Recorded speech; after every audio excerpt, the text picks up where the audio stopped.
Hey, Eastern Oregon, welcome to this March 28th version of AM Live on EOA, your connection to Eastern Oregon. How are you, man? We're also on Roku. Speaking of we're Roku, also on Roku. Yeah, I'm going to be giving away some Roku devices. That's right. In the next couple of weeks, so pay attention. Yeah, yeah. I'm good. It's, what is it, first Monday, second Monday, You third almost- Monday, Yeah. second Monday? It's Tuesday, man. Second Monday for me. Yeah. Second. We had to get up early on Monday. We had to be there at 10 o'clock, people, on a Monday. That's ridiculous. Yeah, can you believe it that I had the nerve to schedule a staff meeting at 10 o'clock. A staff meeting is supposed to be at 2:30. Just so you know. Yeah. So, yep.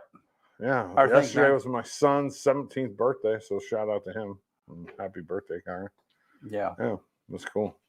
We spent some time on video chat and talked about baseball. They got his team's playing in a tournament in Newport over this week, so it's going to be really hard for me to get to see any of his games. But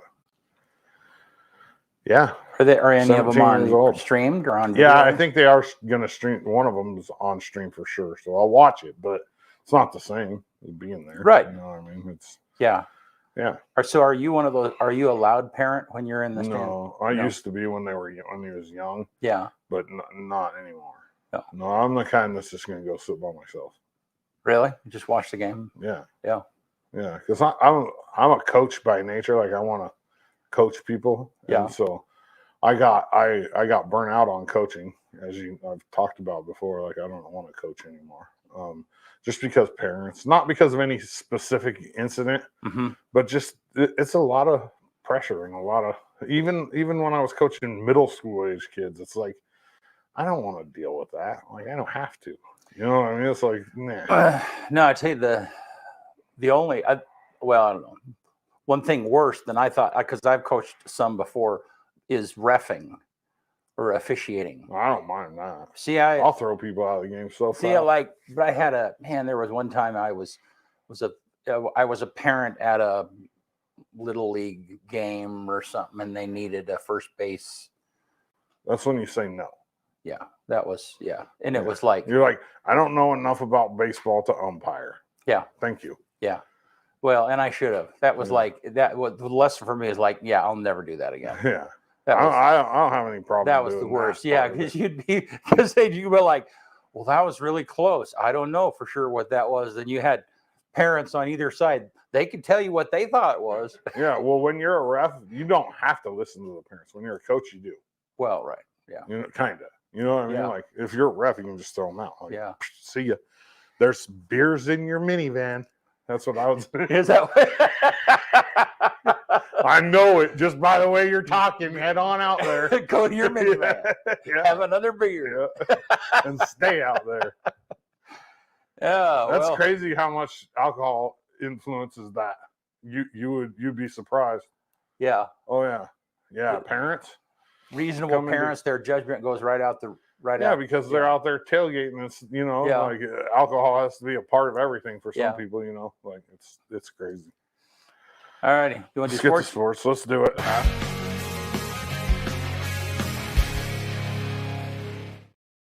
Sports. Let's see. Let's start with the baseball team. They're in Arizona. LHS baseball. They beat Centaurus, Colorado yesterday, 8-6. They play at 9 o'clock this morning against Putnam, and then they turn around and play Queen Creek, Arizona today at 3. Man, I hate this. I'm so envious and jealous of this week because all the baseball parents I'm friends with on social media, most of them like graduated with or, are really good friends with. Yeah. And they're posting all these pictures in Phoenix of like the pools and how warm it is. And I'm like, LHS softball. So the softball team on Saturday, they beat Mountain View 3-1 and Twin Falls 17-2.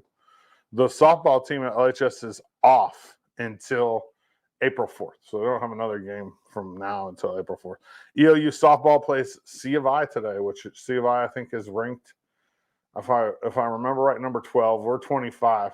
But we have LeGrand graduate Grace Neer, who goes to C of I, and she might pitch against us today. Wow. So I I'm think still we did voting video for of her EOU. signing, didn't we? A couple of years. Probably. Yeah. Probably. Yeah. But oh yeah, it was the one where they had all the purple there, and I didn't like it. Yeah. Because I can't stand C of I. Nick Moss says happy birthday to Kyron. TJ Jones, good morning. EOU's football beer garden is crazy. Yeah, I know. I stand right next to the beer garden when I'm taking pictures. I know all about it. Yeah. Yeah. EOU softball or EOU baseball had another tough weekend this weekend in Eugene. They dropped all 4 games. They are 1-23 right now and struggling.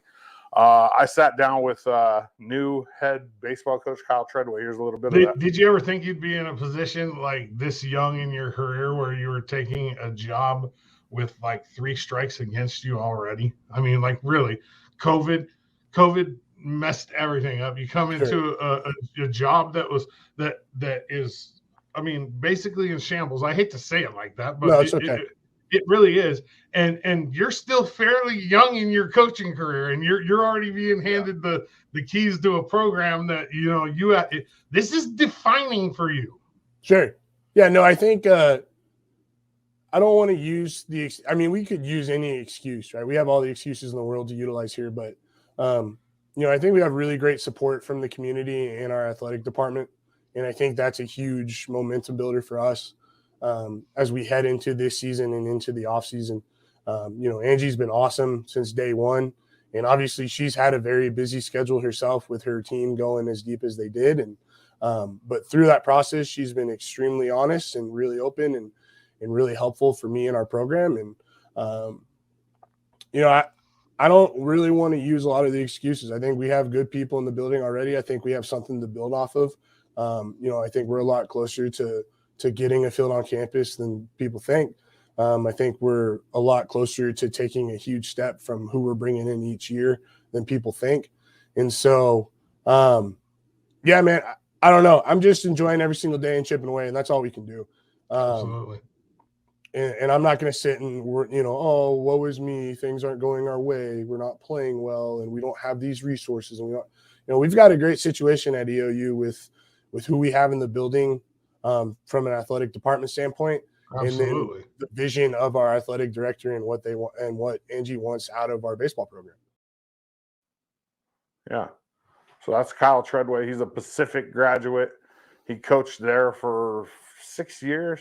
He played football and baseball at Pacific, and this is his first head coaching job. And like I said in the interview, man, this is defining for him. This is a lot of pressure, and I mean, there's a lot of people in Eastern Oregon that put up a lot of money for this baseball team to come back, and there's a lot of pressure in that pot. And, wow. Yeah.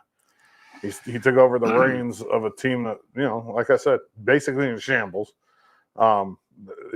He actually got here the weekend after the first 2 games. They were 0-2, and since then they're 1-21.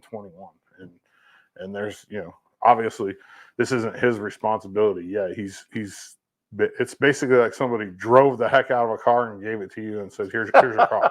You know what I mean? Here, win races with it. Right. Yeah. So we'll see what happens. I mean, I have faith in him. He seems confident. He's young. He's pretty confident, and we'll see.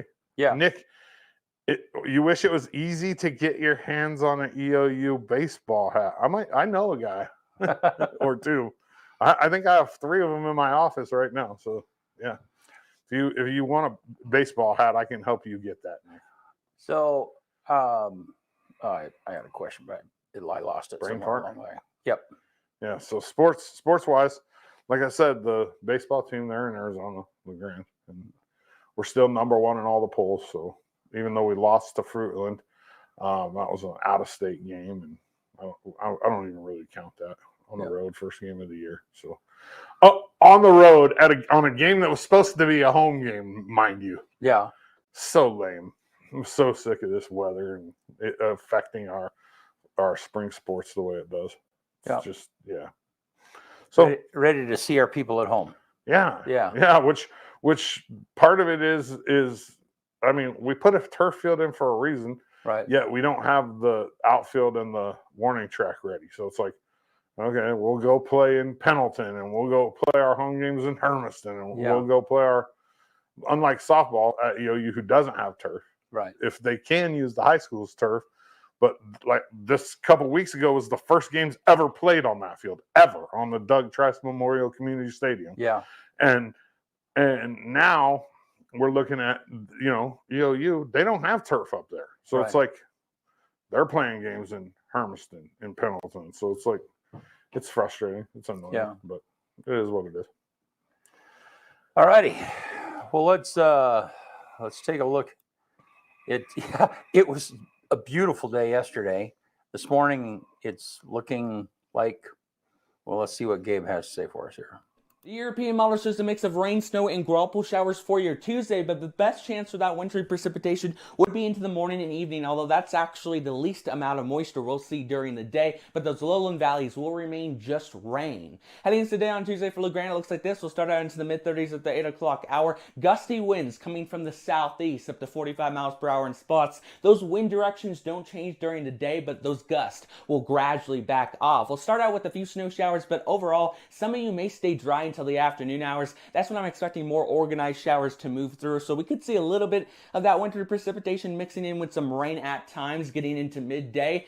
Otherwise, everything transfers over to rain late day as those highs rise into low to mid 40s, becoming briefly steady, but anything that follows would remain light and quickly dry out for the most part into the evening. Heading that 7-day forecast sponsored by Valley Insurance shows those early morning numbers for your Tuesday into the low to mid 30s, with the exception for that warm spot 42 in Pendleton at cold spots, 28 in Burns, afternoon highs into the 40s, with the exception for that warm spot 54 in Pendleton and that cold spot 33 in Burns. I'm expecting anywhere between a dusting to 3 inches of snow for your Tuesday across the mountainous valleys and passes, with the exception for a potential snowstorm. I'm tracking out towards Burns, dropping 4 to 8 inches. Otherwise, our lowest elevations continue to see no snow. Wednesday into Thursday, that moisture becomes more scattered, so maybe we see some spotty dustings to about an inch into those higher elevations. Otherwise, most of what falls would just stay into the air and could just be rain for the majority of us. Some of you may just stay dry, but those temperatures will gradually warm throughout the week. In fact, Friday will be your warmest and driest day, with those temperatures reaching about 60 in those lowland valleys and 50 into the mountainous valleys. Our next chance for widespread moisture moves into Saturday morning. That's when that front moves in. And it's possible we see some winter precipitation mixing in with that rainfall across our mountainous valleys, maybe dropping some brief snow accumulations, but whatever would fall would quickly melt and transition over to rain during the day, while our lowest elevations won't be dealing with any of that wintry precipitation. But Sunday into Monday, those temperatures cool well below average, and that's when I'm expecting at least the potential for some light snow accumulations, even down really in any one of our valleys. So it's like, looks like a spring in Eastern Oregon. Yeah, it's just like the end of winter, spring. Yeah, just kind of a mix constantly. Can't decide what it wants to do ever. Yeah. So it seems like it's getting later and later and later and later every year. Yeah. Well, and I don't, and I think I saw where, Dana's first event out at Buffalo Peak, they delayed it a week just because. Yeah, I'm playing in that. Are you? In that scramble. So, I haven't swung a club in a year. We'll see how that goes. I didn't play hardly any golf last summer. No, I didn't play golf last summer. Last time I played was last spring. Yeah. It's gonna be there's ugly. no sympathy from me because it's like ugly. Yeah. All righty. Well, this morning we have Union County Commissioner Paul Anderes is with us, and he'll be with us right after this.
Want to keep yourself informed with relevant news and events in Eastern Oregon but don't have much time on your hands? Well, here on EO Alive, we pay attention to what's happening in Eastern Oregon and deliver the news in 2 minutes or less on our evening news roundup.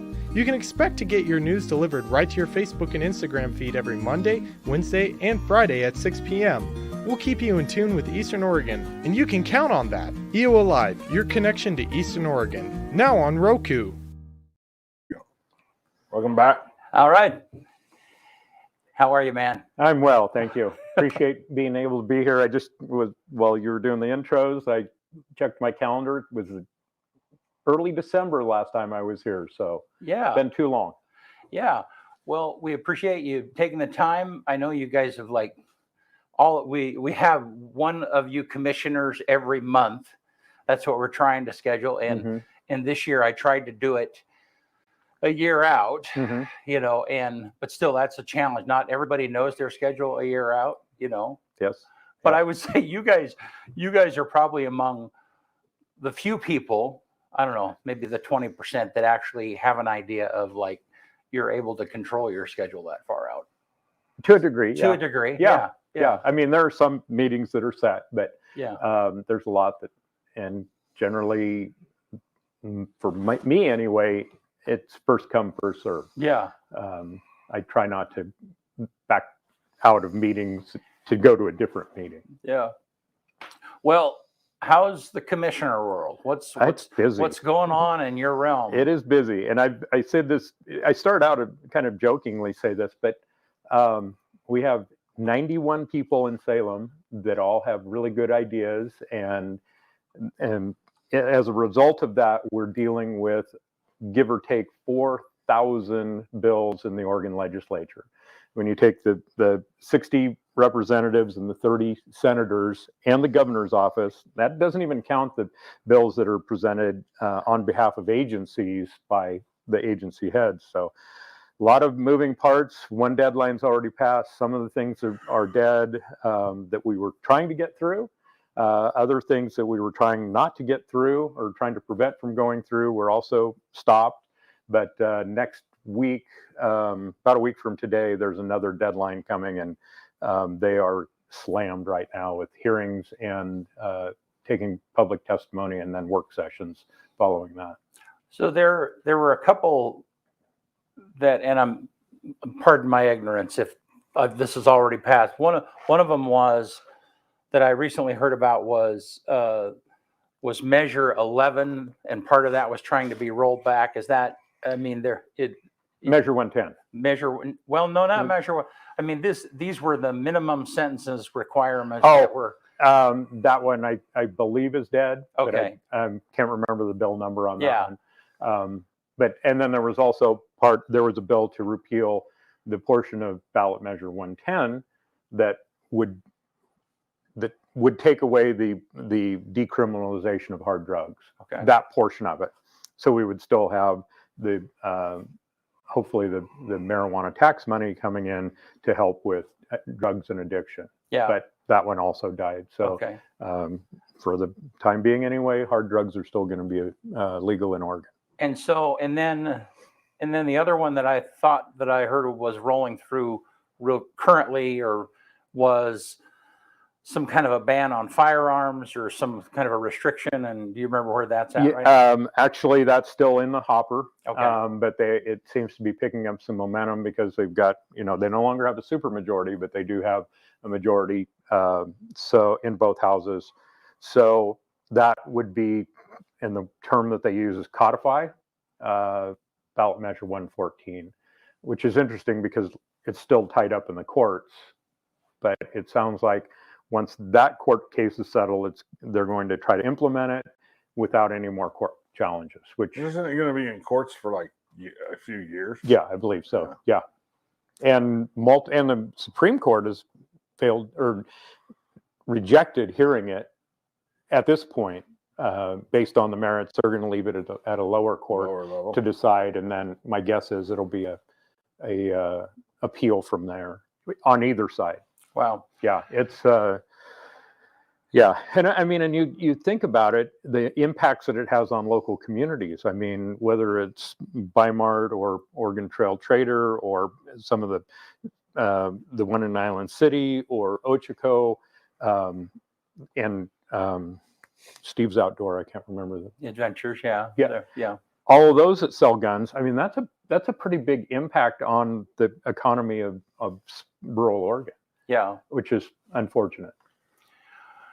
So what other things are going on over there on the west side that potentially impact areas that you specialize in? I mean, is there anything? Yeah. Yep. So one is we heard this morning that we have to do a 7 o'clock call and to bring us up to date, and the fire risk map from Senate Bill 762 from the last long session. They're making some adjustments to that, and they're not calling it a fire risk map anymore. And I apologize, I can't remember the terminology on that. That's moving forward. There's a number of, like I said, a number of spending packages, and it's my perception, and that's all I have to go by, is it seems as though if it's not one of the governor's 4 priorities, which is homelessness, housing, mental health, and education, those agencies that wouldn't fall under that umbrella are scrambling because they think their budgets are going to be cut drastically. So they're coming up with a lot of things to adjust their budgets. And generally speaking, it's coming on the backs of either local people or local governments, which is, we don't have the capacity for that either. So it'll be interesting to see. On the 28th of April, the Ways and Means Committee is doing what they call their roadshow, and they end up taking the committee and having hearings on Fridays. And one's in Roseburg, one's in Portland, one's in Ontario. Can't remember. And I think there's 5 or 6 of them. And then there's one that's virtual that they're going to do. And that is to hear from the people. What are the people's priorities for the spending? Do they listen?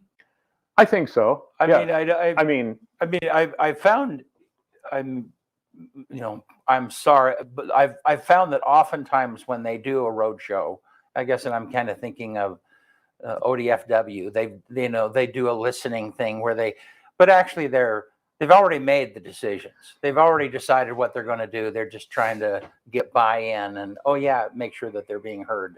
Right. And this is really probably not a great analogy, but it's a little bit like your children coming to you and saying, hey, I need money for. Right. Sometimes you have that money and that is your priority as well. So you provide it to them. Yeah. Other times, no, not going to happen. Yeah. We don't have the money for it, or it's not a high enough priority for us to decide that that's how they want to invest the money. So there's so the last revenue forecast that came out was 700 million to the plus side, and within a week it seemed there were probably 3 or 4 times that many in requests. So they've already earmarked out of the budget a fair amount of money for housing and homelessness, which was the governor's priority, or is the governor's priority. And I never thought I'd be in a position where I'd talk about millions of dollars not being a lot of money.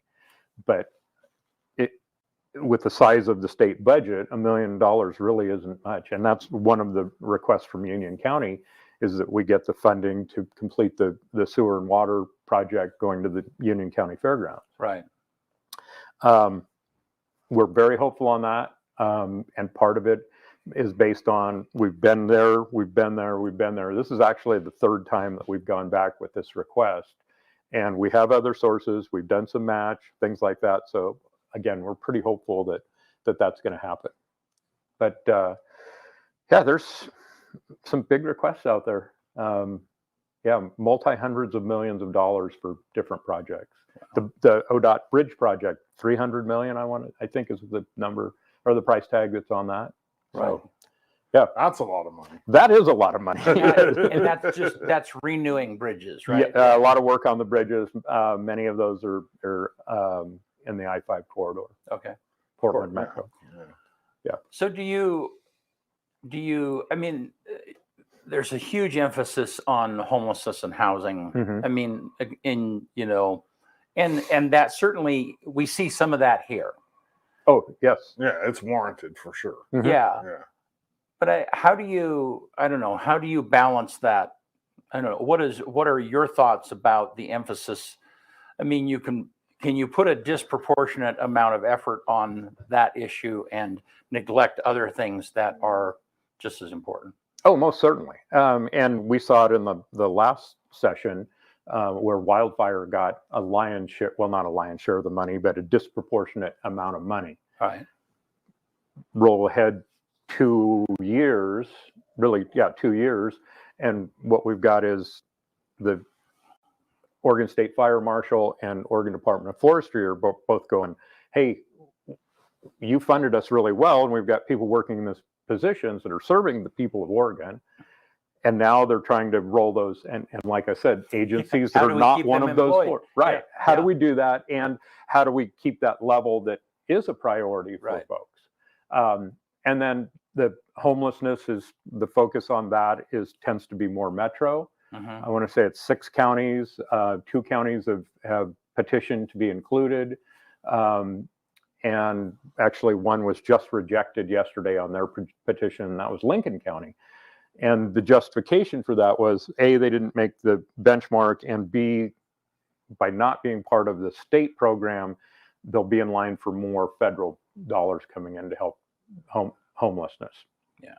But the housing one for me it's been, well, I will tell you how old it is for me. It's 50 years old. Yeah. Because that's when they had the ballot measure to put in all the land use laws in Oregon. Right. And which were at the time landmark decisions on how we were going to approach development in Oregon. Those really haven't changed a lot, and the changes have been one-off. People are just taking little bites out of it along rather than looking at it as a system holistically on how do we have measured growth without destroying farmland, without destroying the values that people have. And that's, I think, a bigger issue than really anybody wants to take on, whether it be the governor's office or anybody in the legislature, because it's so big and really unwieldy.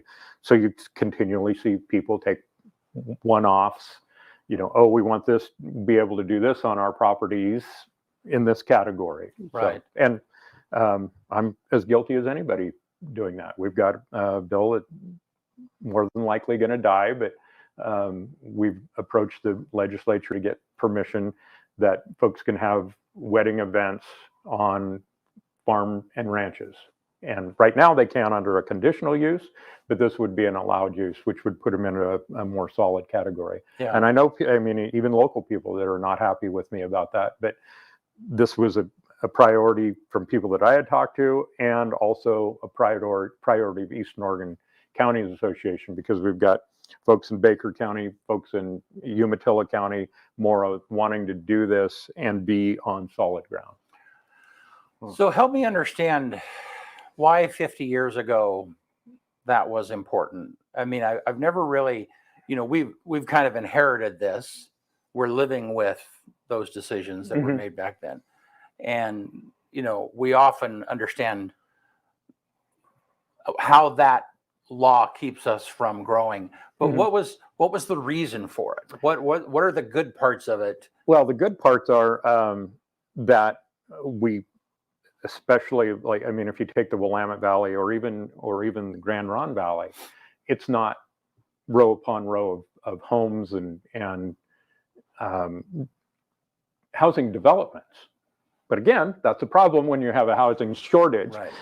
But really what it did, in my view, is it protected that high value farm ground and even forest timbered ground.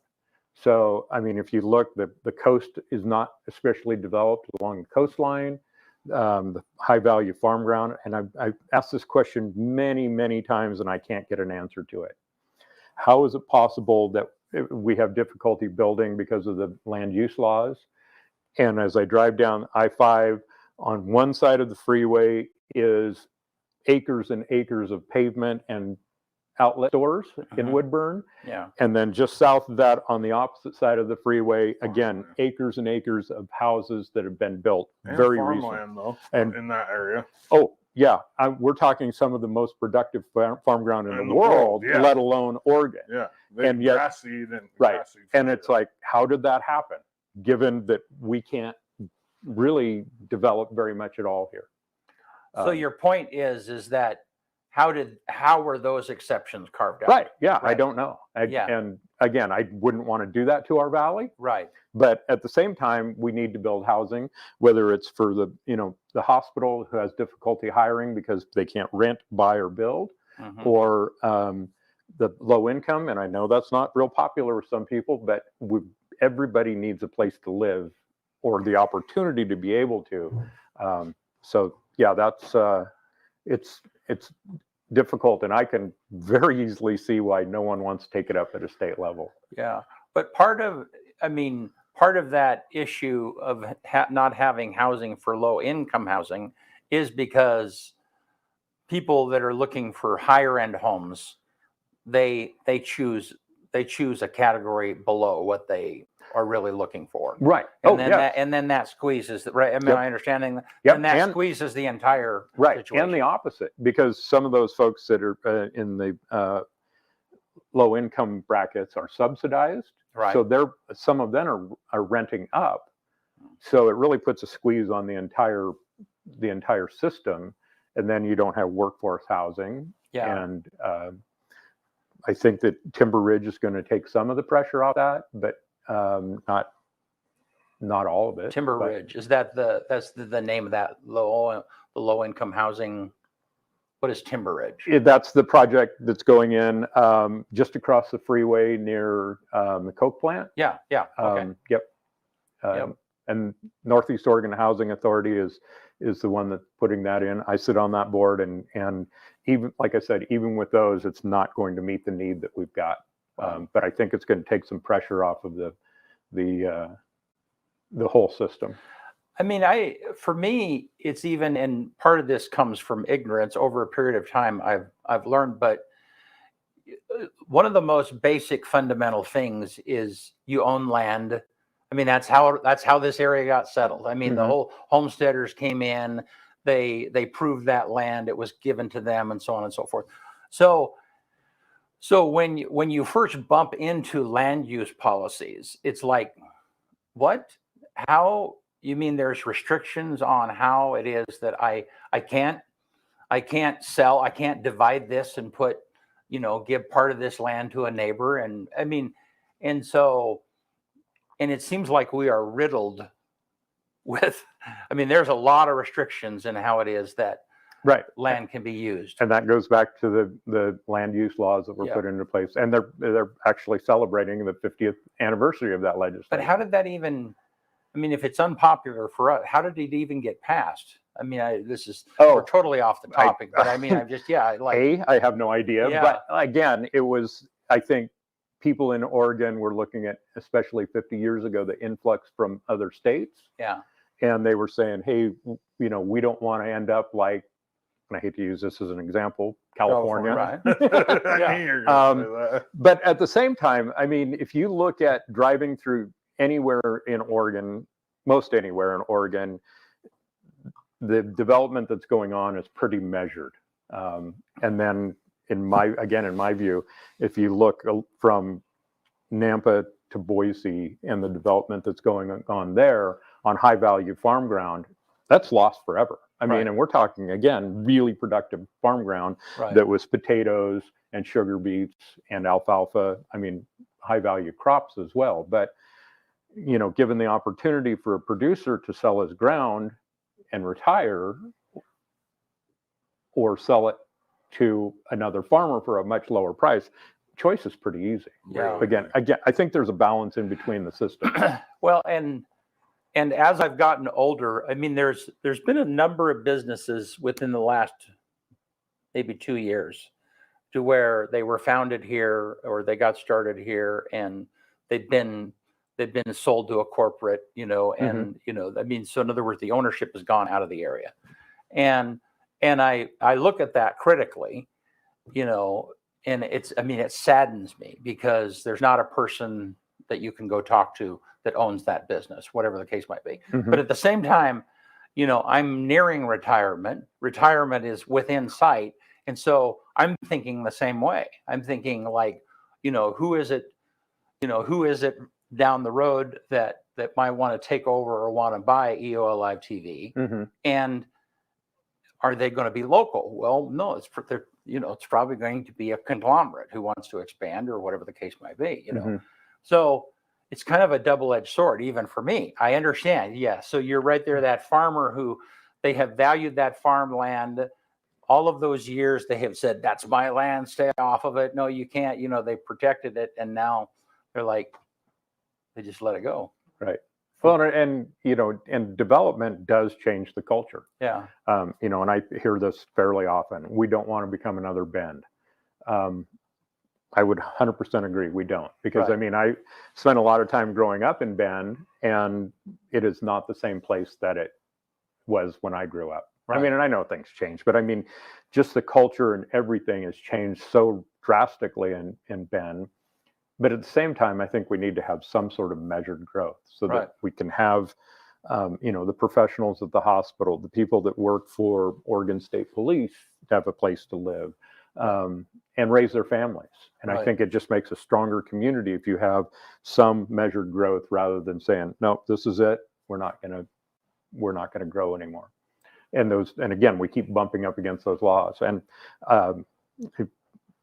just going to throw this out here, and he will probably kill me, but Scott Hartel, our county planner, could explain it a whole lot better than I can as far as the rules and how he knows them inside and out. And well, and it would be interesting to have a conversation with him, because I mean, there have been times when the Union County planning, they've not been very popular with, and that's a difficult job. It is a difficult, and again, part of it is dictated by state law. They're just following and what they can do. Right. Yeah. And I think Scott does a good job of navigating those while keeping in mind what the property owner does want to do or how they want to change their property. Thank you. So let's shift to what are some of the other things that are hot on your agenda or that are keeping you up at night that you know concern us locally? Grand Ronde Hospital's expansion. Yeah, I think again, personally, think it is a great thing. I think that once it's done, people are going to be able to get services that they normally would have had to travel for. And it really, to me, is a regional facility where folks from Wallowa County can come in here, folks from Baker County can come in here, and I know that the hospital is oftentimes criticized for, oh, they don't do anything, they just package people and send them away. But when you think about, especially a person that's gone through all that medical training and probably the best and the brightest of their classes throughout high school and college and things like that, to be able to check their ego to say, I can't help you right here, we're going to have to send you somewhere else, I think is a huge thing for the medical professionals in our community, and I commend them for that. But I'm hoping that we can get some of those services, not hoping, I know we're going to get some of those services back here, and it's expensive. They've done some fundraising. They've also got some grants, but I think in the long run, it's going to benefit everybody in not only the county, but the region. So I'm pretty excited about that. And, well, and me too. And I mean, I'm a big supporter of the hospital. You know, I mean, they're a client of ours. We've done PR stuff. We did a PR piece for the expansion, you know, and my wife and my daughter work there. I mean, so I've got a lot of ties there. And so understandably, probably biased in some manner or another, but yeah. As am I. I mean, and I make the folks at Grand Ronde Hospital and their clinics are the reason I'm sitting here today. Yeah. Dr. Gardner and family nurse practitioner Haddock, I mean, without any exaggeration, are the reason that I am alive today. Wonderful people. Yes. Yeah. And that's just a small example. Right. I mean, throughout the system, they've got really dedicated people working for the entire community and region. Right. But Dr. Gardner, for instance, okay, Mm-hmm. perfect example. A hospital, a town our size having a cardiologist is we would never have that. You know, I mean, if we were owned by an outside corporation, they would be like, we cannot afford to put a cardiologist in that place. But part of the business model of Grand Ronde Hospital is we need to serve the community that we have. Right. Yeah. And Dr. Gardner, I mean, and she probably won't be very happy with me talking about her either, but she is here by choice. Yeah. She is not, I mean, like, oh, the only place that'll take me is LeGrand. Her skill set would fit in very well in a much larger setting. Yeah. And her expertise is really high. And she has chosen to be here. She's chosen to raise her family here. And I think that those are the kinds of things that our community and our county have to offer people looking for a particular lifestyle. Yeah. And again, those are some of the great things about Union County.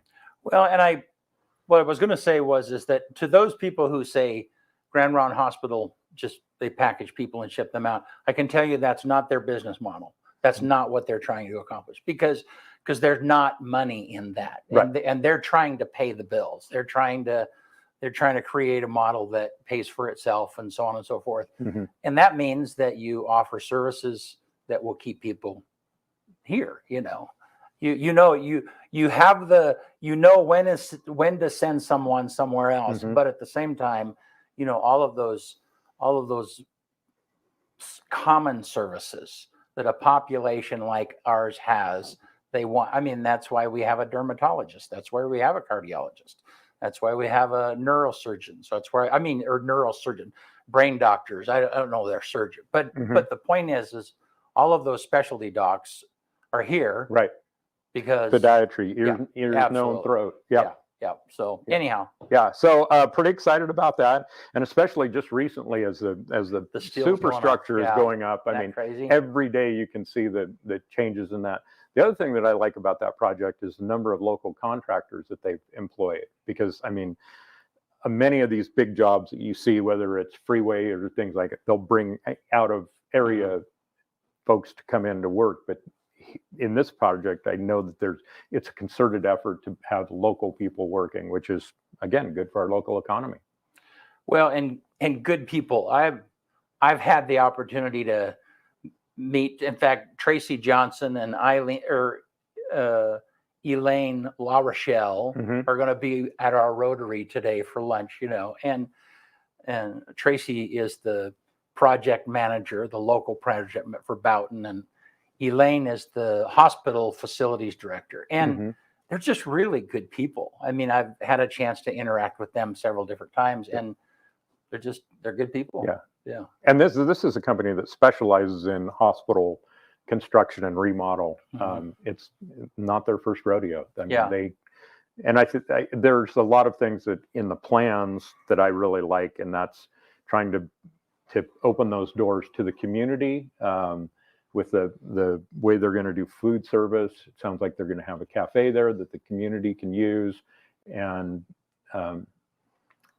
again, I know there's critics of well, just like me, there's critics or people are critical of me at times. People are critical of the hospital, but you need to what I think about that is when people go to the hospital, they're hurt or they're sick. So you've already got two strikes against you as your customers are walking through the door because they don't feel good or they're in pain. And if they don't get the relief that they're looking for, usually pretty darn quick, that's a negative experience for them. And so it's a tough gig for a business to have this deck stacked against them as their folks walk through the door. Yeah. Well, I'm glad they're here. As am I. Yeah. So what else is kind of on your radar?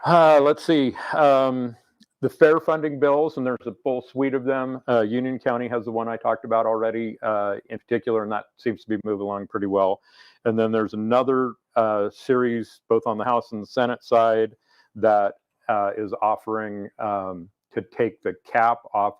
When the lottery was established, fairs were supposed to get 1% of the net. Okay. they still get that money, except for it's capped at, I can't remember, I want to say, and really now it's because of the way the lottery's grown, the cap is a fraction of what it could be. So they're talking about taking that cap off and providing that to fairs, which will be really a good thing, because I mean, as we've talked about in testimony, I mean, these are the places. When we first had our COVID outbreak here, we went to the fairgrounds for mass testing. Right. When there's fires, and thank goodness it hasn't happened recently, those are where we have the fire camps. That's where we have the reunions. That's where we have the music events. So many different things. It's a lot more than 1 week in August where you have youth livestock and funnel cakes. It's really a place that is pivotal to our communities. And I think we've done a pretty good job across the state getting that message to the legislature. Yeah. So that's exciting. 2 other bills on fairs. One is COVID relief, because they know fairs took such a hit during COVID, like many businesses and entities. And then the other is a bill that will designate fairgrounds as an emergency shelter, which really, in my perception, ours is. And so some fundings to make some improvements there. Again, that all goes to Ways and Means, which the 28th, they're on the roadshow. And there'll be people advocating for a lot of those things. Wolf compensation is coming up, or has been up the last few days, and a lot of there's a gentleman by the name of Tom Burkmeyer that gave by far the most heartfelt and I'm not sure how to describe it, impactful testimony that I've heard in all the testimony that I've listened to over the last 5 years. And I think that there's going to be some movement there. Chamber banquet last week. Congratulations to all the winners. Good to be back having that. That was fun. Gosh, what else are we working on? A lot of legislature things. That's really kind of dominating. And I don't think I knew that. I mean, I don't think that I realized how important it was that when the legislature is in session, that you guys are all on high alert. Our local commissioners, I mean by you, you're on high alert, looking for things that impact us. And, in some way, making sure that Eastern Oregon's voice or Union County's voice is going to be heard. Yeah. And I will be very honest with you. When I ran for this office, took this job, I had no idea either. And it was within it was February of my first term. Was sworn in January, February of my first term. I was walking into the Capitol to testify, because they didn't have the remote option then. Yeah. And as I was pulling on the door, I was thinking, I've never been in this building before in my life. Right. And now, like you said, and part of it is I like to be a student of the process and be part of the process. And another commissioner in another county and I have just kind of a friendly rivalry going on how many times we're testifying. And I actually quit counting, and I was well over more than a dozen times. Wow. And at times I think, are they getting tired of hearing of me? And then when talking to the legislature, they said, no, we want people to continue to come and tell the stories, especially of Eastern Oregon. Do you think is there a difference between showing up remotely and showing up in person? Does showing up in person make more of an impact? I don't believe it does. There are times that I really want to be in the room to testify, just to make sure, reading the room. But part of it is the efficiency of it. Well, to a degree. There was actually one bill that I signed up for testimony, was on the testimony witness list, and waited an hour and a half during the entire hearing. Never got to testify. They held it over, waited another hour and a half. So I had 3 hours into it. I mean, and I could do other, email, things like that. And then they ran out of time again. So it was like, turn in your written testimony. personally, I don't think written testimony is nearly as strong as oral testimony. No way. Yeah, because I mean, and you read through. There's no way that they could physically read all of those Right. letters and comments. No. My guess There's is no inflection in writing. There's no body language. There's nothing. I mean, Right. It's on paper. right. There's no way it's as powerful. Yeah, and they're. I mean, and some of those are written testimonies are lengthy. Yeah. I mean, very lengthy. Yeah. So and so they're and again, not to criticize the legislators at all, but my guess is they have their staff going through that written testimony list. How many for? How many against? How many Sure. neutral? Which I wouldn't blame them. Right. So I always try to make sure if it's a topic, and that, there's been some I've missed because I've been on this one and not had time. At the same Mhm. time, something was going on over here. So it's, but I think the remote is impactful, and I will tell you that compared to the last session, it is much more seamless than it was the short session. It's from a technical Oh standpoint. yeah, they've got it dialed now. Oh, that's good. Rarely do you have technical difficulties, if ever, which is good. So, Right. It should be that way. Yeah. Yeah. I mean, you would hope that they would have that stuff together. mhm. So can common citizens jump into those kind of and Oh, most certainly. yeah. Yes. And is that helpful? Does it make a difference? I And- think it probably does. Well, actually, I know it does. Yeah. Again, the testimony the other day was, I mean, a rancher, and I mean, he said, this is my life. This is what I've been dealing with, is the wolves this is how wolves attacking are my impacting livestock. me. Yeah. Yeah. So, and a number of, and again, not to sound critical, but my observation is that you've got paid lobbyists, you've got paid county commissioners, and every one of those people that comes to testify has an agenda. Right. And I think if you have a citizen testify, to me, it is more impactful. And truly, they come with an agenda and an opinion, but it's really, again, more Organic. Sorry. More organic. Yeah. Oh, yeah. Definitely. Exactly. Well, yeah. authentic. I And- mean, it's and just like, authentic, yeah, yeah. because it's a first person account of like, And you get this those is what's personal going on. stories Yeah, and yeah. how this is going to affect them either positively or negatively. Yeah. So yeah, and we Eastern Oregon Counties Association employs a part-time a lobbyist, and he says, I would much rather have county commissioners up in front than me. They know me, and his job, in his view, and I agree with this, is really to work the halls as our topics come up, and go to those offices and have those conversations there and build that support, or how to maybe affect change in a bill. You look at some of these bills and they've got a laundry list of amendments, and sometimes those are really hard to track. But back to your initial question, it's a website called OLIS, Oregon Legislative Information System. OLIS, you can search bills by topic or by word. You can go to every one of the state legislators' direct email, website. Really a pretty good system, and I spend way too much time on it, trying to figure out where bills are and how they're moving through the process or how they're not moving through the process. Yeah. So it's OLIS. OLIS, Oregon Legislative Information System. .gov, I believe. Yeah. It should be .gov. So did it take you a while to learn the process that a bill and the different avenues that Still learning, to be Yeah. honest with you. Yeah. Because I talked about the deadline passing and some of the bills being dead. Well,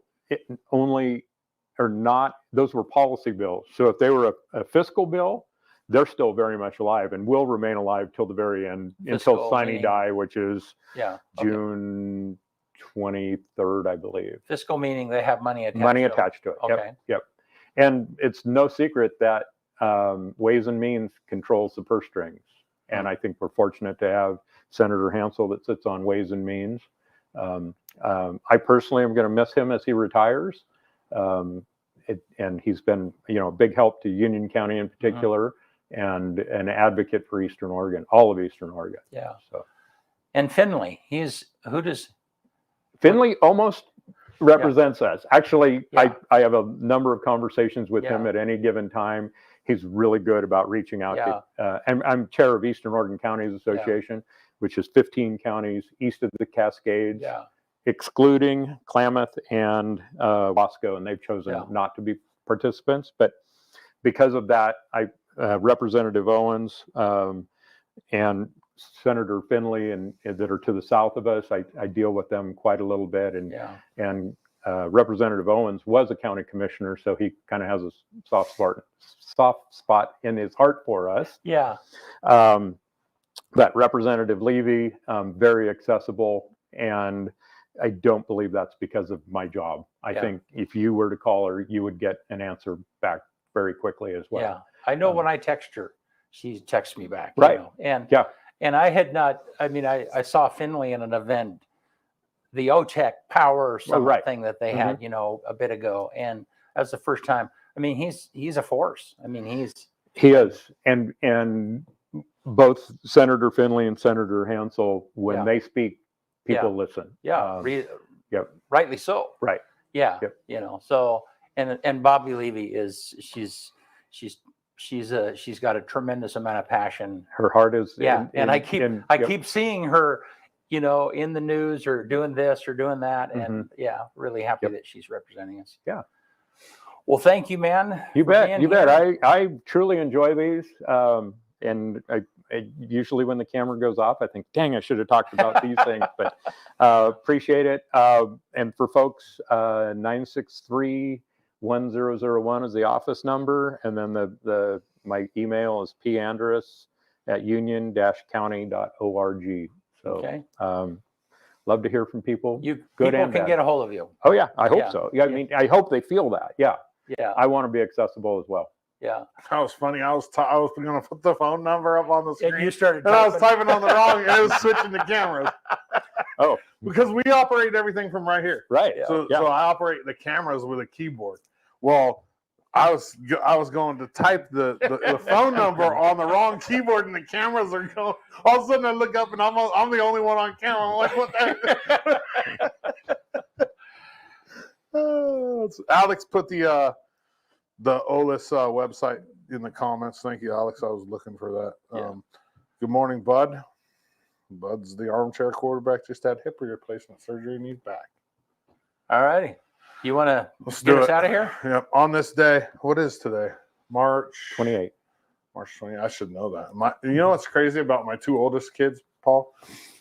I was born on July 27th.